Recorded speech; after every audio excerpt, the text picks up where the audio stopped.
ഹത്രസ് ദുരന്തം അന്വേഷിക്കുന്നതിനായി 3 അംഗ judicial commission രൂപം നൽകിക്കൊണ്ടുള്ള ഉത്തരവ് ഉത്തർപ്രദേശ് ഗവർണർ ആനന്ദിബെൻ പട്ടേൽ പുറപ്പെടുവിച്ചു. റിട്ടയർഡ് ജസ്റ്റിസ് ബ്രിജേഷ് കുമാർ ശ്രീവാസ്തവയാണ് കമ്മീഷന്റെ തലവൻ. 121 പേരുടെ മരണമാണ് ഇതുവരെ ഹത്രസ് ദുരന്തത്തിൽ ഔദ്യോഗികമായി സ്ഥിരീകരിച്ചത്. തിക്കും തിരക്കുമുണ്ടായി വൻ ദുരന്തമായി മാറിയ സത്സംഗിന് നേതൃത്വം നൽകിയ ഭോലെ ബാബയെ കണ്ടെത്താൻ ഇതുവരെ പോലീസിനായിട്ടില്ല. ഹാത്രസിൽ ഭോലെ ബാബ നേതൃത്വം നൽകിയ സത്സംഗിൽ പങ്കെടുത്തവരാണ് തിക്കിലും തിരക്കിലും പെട്ടത്. സംഭവത്തിൽ ജുഡീഷ്യൽ അന്വേഷണം നടത്തുമെന്ന് ഉത്തർപ്രദേശ് മുഖ്യമന്ത്രി യോഗി ആദിത്യനാഥ് പറഞ്ഞു. കുറ്റക്കാർക്കെതിരെ ശിക്ഷാ നടപടി സ്വീകരിക്കുമെന്നും ഇത്തരം ദുരന്തങ്ങൾ ആവർത്തിക്കാതിരിക്കാൻ കർശന നടപടി സ്വീകരിക്കുമെന്നും യോഗി ആദിത്യനാഥ് കൂട്ടിച്ചേർത്തു.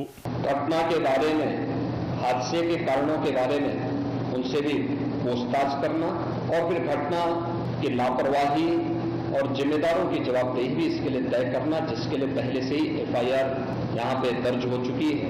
इसके लिए कार्रवाई आगे बढ़ रही है. ഹാത്രസിൽ സന്ദർശനം നടത്തിയ മുഖ്യമന്ത്രി യോഗി ആദിത്യനാഥ് ദുരന്തത്തിൽ പരിക്കേറ്റവരെ സന്ദർശിച്ചു.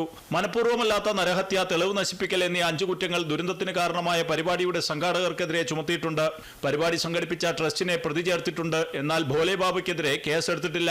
ഹത്രാസ് ദുരന്തത്തിൽ മരിച്ചവർക്ക് രാജ്യസഭ ആദരാഞ്ജലി അർപ്പിച്ചു. ദുരന്തങ്ങൾ ആവർത്തിക്കാതിരിക്കാൻ നടപടി വേണമെന്ന് കോൺഗ്രസ് അധ്യക്ഷൻ മല്ലികാർജ്ജുൻ ഖാർഗെ ആവശ്യപ്പെട്ടു. സഭയിൽ ദുരന്തത്തെക്കുറിച്ച് ആഭ്യന്തരമന്ത്രി അമിത്ഷാ പ്രസ്താവന നടത്തണമെന്നും ഖാർഗെ പറഞ്ഞു.